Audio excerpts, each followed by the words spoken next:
All right, guys, here we are. First video. Are you excited? I am excited. All right, cool. So what I'm going to do for you today is we're going to start a new project for the Patreon, which is fantastic. It's a project I've been wanting to work on for a while, and it deals with non-human skin tones and leather texture and all sorts of fun wings. Oh my gosh, we're going to have so much fun. Anyway, let's get to it. I'm going to show you the model, and we're going to talk about what we're going to do today, which is non-human skin tones. One moment. Switching over. You still get to watch me, don't worry. There, yeah, see, I'm still here. And we aren't in, like, Twitch, so there's no chat right here. But that's okay. So, this is our model for the Patreon, for the first one. And what she is she's the Queen of the Broken Coast, Scar, of the Crix faction from War Machine. I've already set her up with her base coat for her skin, which you see is a little bit unusual. It actually looks a little more natural in this lighting, which is kind of amusing. But it is actually Redstone Highlight from the core set for Master Series Paint. The item number is 9225. It is a very red color, as you can see. It's not really meant to be a skin tone, but I've always thought it would do really well for tieflings or other demonkin kind of things. So I've been wanting to use it for a while for this. So we are going to play with it, and as with all of Anne's projects, we could decide that we don't like it after all and trash it. But this will let me tell you guys how I approach this sort of thing, because non-human skin tones really give you something odd to start with. Because your problem is here that because you're not using a standard skin tone, which, you know, are usually browns or beiges or a whole bunch of neutral colors, right? So a normal skin tone kind of lets you off the hook color-wise. Like, just like humans can wear any number of different colors and look good in them, so does a normal skin tone usually not disrupt your color scheme, right? Actually, I'm going to switch back to face cam. You guys are going to get a lot of this as we learn what works, right? Okay, so normal skin tone, right? Browns, beiges, really easy. I can wear this purple shirt. It's not going to, like, you know, annoy anybody. But the minute you go to a non-standard skin tone, all of that changes. Because you have to then decide that that is a color that you're going to have to work around when you choose the rest of your colors. So you don't just get that buy of, oh, it's a neutral, I don't need to do anything. So for this, because it's so red, even if I do highlight it with a normal skin tone, which I am actually planning to do because she's a succubus and they tend to be human-ish, even then, that red color is probably going to stick around, and I'm going to have to factor that into the rest of my color scheme. So you want to think about that, like, especially if you're doing something really weird, like painting an orc or a mermaid, you know, and any of those blues and greens and purples things that you can do. That kind of thing. Vampires are titchy, right? Because you can paint them kind of neutral, really pale and neutral. But anything where you've got a discernible color, you have to factor that in. Now, the good thing about doing this is that it really opens you up as to what you're going to do as far as shading and highlighting. You can go anywhere. There's no expectations. Nobody's going to give you any crap for going, oh, purple with shadows on human skin. What are you thinking? No, you can do whatever. It doesn't matter. Not that it really matters anyway. Do you really care what they think? I don't. But anyway, so let's go back to this. And I'm going to show you guys now kind of a thing that I mock up. And for non-human skin tones or unusual colors, anything I haven't worked with before, I will sometimes do this. And a lot of artists do this a lot, which is to get a piece of paper and put down your colors and put other colors next to them, onto them, or mixed into them so that you can prejudge kind of how you're dealing with this stuff. So here I'm going to swap back over and show you guys my awesome, well, not so awesome, but my super cool testing that I did last night. One second, I'm going to grab it. And usually I use watercolor paper for this, but I had marker paper. So what we're going to do is we're going to pop this over and see what I can do with it. There we go. All right. So you guys can see, I'm not going to move my webcam because I don't want to mess up my focus. But what we've got here is a bunch of skin tones that I played with last night. And it all starts with the redstone here. Pardon me, pardon my dogs, pardon their clicky nails, pardon their woofs when I drop things. So I've got essentially redstone right here. And I was working with, of all things, Secret Weapon Tire Black, because I thought, well, that could be interesting, right? And then I've thrown in a little bit of tan skin just to see how it works. This one I actually really like, and of course, ironically, it's Succubus Kiss from the new Dungeon Dwellers line. So that seems to be working actually very well, but it's a very, as you can see, it has a very low coverage, so it got a little blotchy in here, so I'll have to remember that if I choose to work with it. This is Black Indigo. Now, you can kind of see that mixing in anything that has black in it, and Black Indigo, thus the name, does have black, kind of gives you a little bit of an ashy gray tone in here, right? So if you decide to do this, you got to keep in mind that that's going to give you a very unnatural skin tone, because usually we only see older people with a grayish skin tone, or somebody who's really not healthy. So it works for vampires, right? The epitome of not health. But if I decide to go this route with shading, I'm going to have to keep in mind that I'm going to be fighting that, or I have to embrace it and decide, no, we're just going to go really not human with this succubus. I decided to throw some greens in because this is a reddish skin tone. So essentially, there we go. You can work with complementary colors, right? So I threw in Swamp Green, which is actually one of my favorite dark olivey greens, and I actually don't mind that so much. But it kind of wasn't the feeling that I really wanted. I decided, this one I liked a lot better. I especially like the mix, and it helps when you're doing this if you don't just paint the color over your skin tone, but also mix it in, kind of mash them together and see how that might work. Because if you're going to do mixes for your layering or your blending, then that's going to give you a better idea what you're going to get. I actually really like this effect that I got, and this is Jungle Moss from the Highland Moss and Pale Lichen Triad, which actually I think is a very underrated gray-green. I really like it. I use a lot of it. And so I really like this, but again, coming down to it, I'm like, she's a succubus. If she was another demon, then maybe I'd go green. But she really is a demon that interacts with humans a lot. A lot of succubi are just painted with straight up human skin tones and unusual shadows. So I'm like, well, I think no green. I'm going back toward these guys. Oh, I forgot to show you one. This one over here. Talked a little bit about how when you get black in your color that you're mixing into a skin tone, you get that grayed out kind of effect. That or the Black Indigo are both have black in them. And you can kind of see both ways how it got kind of gray. But when you deal with a color that doesn't have any gray in it, like your Succubus Kiss, or this, one of my favorite shading colors, oh my gosh, guys, Monarch Purple, which is 9239. Yes, 9239. You can see how clear that color is, and it has no black in it, so it's actually mixing in with this really nicely. And so when you're dealing with nothing with black, you will find that you get a warmer, more natural shadow to skin tones, where you don't have any of that grayish hue. So what I think I'm going to do, I was originally going to go with the Black Indigo. I was going to push it and see if I could get some really dark, kind of funky shadows. Oh, wait, I forgot. So, you ask, Anne, why the heck are you not going with the normal shadows for this stuff? Why are you not just using redstone and redstone shadow with your redstone highlight? Because that would be boring, guys. Come on. All right.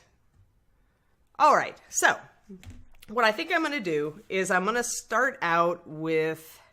Gosh, part of me really wants to use that Black Indigo, but part of me knows the Monarch is going to be easier to work with. And I think I also want to use the Succubus Kiss. I think I actually want to use a little bit of that too. So we'll make it really complicated and use two different things that we have no idea how they're going to go together. We'll just try. Let's just go. All right, Minnie, come here.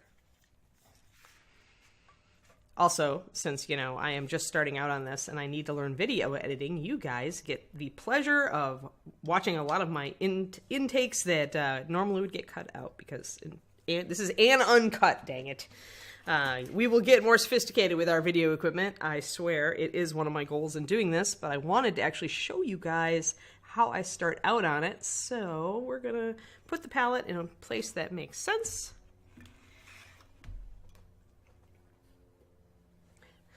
So when you're shading and you're choosing colors, a couple other little notes. If I'm going to go with this Succubus Kiss color, it's warm, right? So it's actually going to give a more naturalistic look to her, which is something that you want if you're going more of a human kind of feel, and you want to get that kind of blood under the skin. You know, that's why our skin tones go pink, is the blood color, you know. So technically, if she has green blood, I should have gone green, but... And I'm probably starting out a little bit heavy. You can attack this several ways. You can go really, really heavy with a really big brush right off the bat and just block in all your shadows if you want to. Or you can be touchy and fine from the beginning, which I often do. So I'm just gonna block these in. I'm gonna block in a little bit of my succubus kiss and see if I really like it, right? And I think I'll just do one side of the face for now. And then we can work on, we'll have something to compare to, right? So I'm just going to block this in because I can always blend it in. And in fact, I've got my redstone highlight mixed up here. So if I want to, I can just get a little bit of it and do a little bit of a wet blend to get my initial setup here, to kind of give me a little bit of a blending right there. I can wipe out that line while it's still wet. You want to move pretty quick if you're going to do this sort of thing. I don't so much mind if I've got a sharp demarcation up here because there's, you know, there's definitely a line there where you get crinkles at the corner of the eye, right? Why can't succubus have laugh lines? Come on, guys. Come on. Give the succubi a break here. All right, so let's see. I gotta make sure that I'm in focus. This is all brand new, right? Oh, but you can see, look at how much that adds, just a tiny bit, just compared to the non-shadowed side. And all I did was a tiny bit. When you're doing large models, because they cast their own shadows naturally, you can see quite a difference without going real dramatic. So starting really subtle like this kind of plays to you, kind of helps you a bit. You can always add more, but going back to add less is repainting, and nobody likes to repaint. Okay, there's probably somebody out there who's watching right now who loves repainting, but I'm sorry, dude, it's not me. So here we are, and we're going to add, you want to add your highlights exactly where they'd be on a real face. So you kind of want to just come in like under the nose, your shadows rather, sorry. See, all the bloopers are intact, guys, until I learn how to edit myself. You are all in for it. All right, let's see here. I'm going to get that nose. And again, I'm putting a lot of paint on because I'm pretty confident about it. I can play with it. I'm pretty sure I can correct it. So there we go. Look at how much of a difference that makes. We got very flat. See how flat that is on that side? See how lively that got. Wow, that succubus kiss really rocks on this succubus. I mean, good name. That was actually not my name. Ron Hawkins of Reaper art director fame actually created that name, and I have to hand it to him. It's the best name I've had from him in a long time. All right, so that's our first initial layer of shading. I'm like, ooh, do I really want to go darker? Originally, I was looking at all those dark colors for shadows, and I'm like, maybe not. But that, in person, actually, you guys are getting a little bit of a nice close-up cam, but in person, it is a little bit subtle, more subtle than it's looking to you. So I am going to add a little bit more under where you get the dark shadow, right? Right under that cheekbone toward the edge of the face. And again, I'm going to do a quick wet blend because I can. Oh, that one's going to fight me a little bit though. See that? Got that demarcation. Well, maybe you guys can't see it. Haha. The camera saves me. So actually, that was a little harsh. So what I did is I just took a wet brush and I wiped it out. Now I got to wait for it to dry before I can retry. But if you're fast, you can do that, right? If you put the paint on and right away you see, oh, that's way dark, don't be afraid to just dip your brush in the water and just go for it. You're also going to notice I'm using a very big brush here. It's not the size of the brush, ladies and gents. It's how fine your tip is. When this sucker, you can see how fine it can get. Like, I've got it kind of paddle shaped right now because I'm just playing around with it. But when it needs to get down there, it can get down there. Now, this is actually a size up than I usually use. This is a Da Vinci Maestro, but it's a Series 11, which is a bit bigger. Let me grab my normal brush, the brush I always use, almost always use, obviously, since I'm not using it now. Here we go. Let's do a brush comparison while we wait for that to dry. All right, so the littler one is my my Da Vinci Maestro. Series 10, size 1, which is what I use for 99% of my figure painting when I'm trying to paint to a high level. You can see that the Series 11 with the gold ferrule, which is what I was using, is significantly larger, even though it's a size 0. And this is an example of, even from the same brand, different series are going to have different sizing models. So it's always good if you can kind of see the brush in an art store first, or if a friend's got one, or at a convention. Tori at Hangar 18 always brings a nice selection of brushes to ReaperCon. You can kind of look then and compare what the sizes are like. And even if you don't buy then, you'll be able to kind of keep a note in your head on what you need later. So I'm actually going to switch to my smaller brush since I am going for a more subtle. And what I'm doing is I'm actually going to mix half and half. Ooh, that's a nice raspberry color. On my palette, half and half Succubus Kiss and Monarch Purple, and I'm going to add a little bit of water, and I'm going to see if I can make it play nicely. And I'm going to get most of the paint off my brush, so you can see it's keeping a really nice tip here. Really nice tip. There we go. There. So, and we're going to start, and we're going to stroke kind of back toward the shadow, right? Because I'm trying to blend in a shadow here. And if I saw a little bit of pooling there, so I'm going to take a little bit of paint off my brush. And you can always build up more layers, so don't be afraid to go really lightweight. See, now you can see that shadow coming in. And I'm seeing a little bit of a demarcation line. It's not a perfect blend, but it's okay to start. And I can always take, again, a little bit. If you keep your initial skin tone mixed up, you can kind of fudge the edges, mix it in on the fly, wipe out that line. Not that you guys can necessarily see it. There we go. You can see a little bit of it. See, now that's giving her a little bit even more depth, more shadow. I could add a little bit of this color. Hold on, let me grab it. I'm going to actually put a line like right between her her ocular here and her eyelids. So let's get that. See if I can show you guys that without wiping out the camera's view here. I just want to go, and you know what? If you mess up and it gets a little mucky, you're not trying to be perfect, guys. Not out the gate. You can totally change all this. There we go. So that's a much darker shadow there, to kind of give that a little bit more shadow. And I am going to put an eyebrow in, and it's going to be a dark brow eventually, but I'm not going to play with it right now. Now, I could go emphasize the crease here with this lower lid, right? And I will a little bit. I'll probably use just pure Succubus Kiss instead of a mix of Succubus and Monarch like I did up here. If you emphasize this lower eyelid, you run the risk of making the model look old, because we see a lot more of that kind of poofiness under the eyes as we age, unfortunately. So I'm going to kind of leave it right now, and I'll probably play with it later, and I may change it up quite a bit. What I did forget is to put additional shadows like under the nose, so I'm going to grab my Succubus Kiss.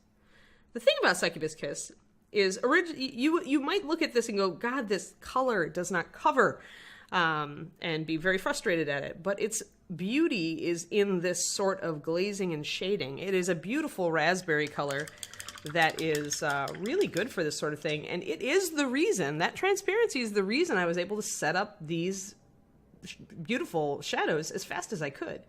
Any paint with coverage, you're going to have to fight it to get it to this translucency level that you need it at. So when you're looking at a paint, as you get better at painting, and you're totally going to get better at painting because you're listening to me, you need to remember kind of that transparency is a feature. It's not a problem. It's what are you doing with it is the question. All right. So let's just look at that upper lip there. Most of the time, the upper lip is going to be highlighted, but I do want just a little bit of a shadow in that area right under the nose, just a little bit. You don't want to go too crazy. Let's see. So again, I'm loading up my brush, but I'm getting most of the paint off of it. That's really strong. We don't want to give her a mustache, but that's okay because we can rinse out our brush really quick, kind of dab it off, but we leave a little bit of it just to outline that shadow area. And if we decide we don't like it, it's too strong later, we can go back and change it. It's okay. Gonna blend that in a little bit. Yeah, that's looking okay. So pretty good start on that. I'm not going to go too long today because I don't want you guys to get completely bored. Another area that I will put some real quick shading in is right up at the top here under the hair,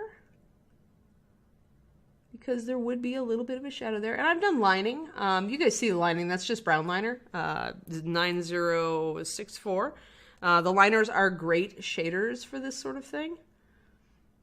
Okay, so a little bit, just a little bit more ruddy stuff there. Just a little. You can see that's drying. But, so there you go. There's your start. You can see there's a really big difference there between the two. And that's just with, you know, that's just 10, 15 minutes of work. Like, just not much at all. So it doesn't take much. And even though, yeah, I've got a lot of years of experience, but you guys can do this too. Like, I wouldn't be doing this Patreon if I didn't sincerely believe that you all could do what I do. It is not that hard. It is just practice. If you care, you can do it. I have faith. I am here to teach you.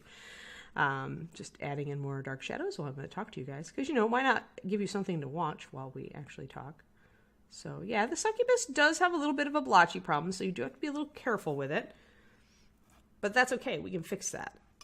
And that's not too bad. So that's our starters. All right, I'm going to leave you guys for now. We will come back and play with the, start playing with highlights, play with maybe a little bit deeper shadow, do some lips and stuff. If you really want me to highlight the boobs in front of you, I will.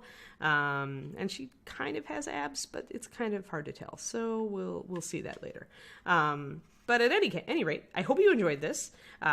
Apologies for no cuts. I promise I will cut out all of the annoying stuff in future videos as I learn to use this stuff. But I hope you actually enjoyed watching how I start to set this stuff up. And if you have any questions, please put them down in the comments. Remember, the Patreon is free up until February 1st when you will be charged. So tell your friends, come in now if you want to see stuff. I'll be putting up more content for all tiers this month. So thank you. Thank you for watching. This is Anne. This is Painting Big. Inaugural video. Awesome. We'll see you guys later.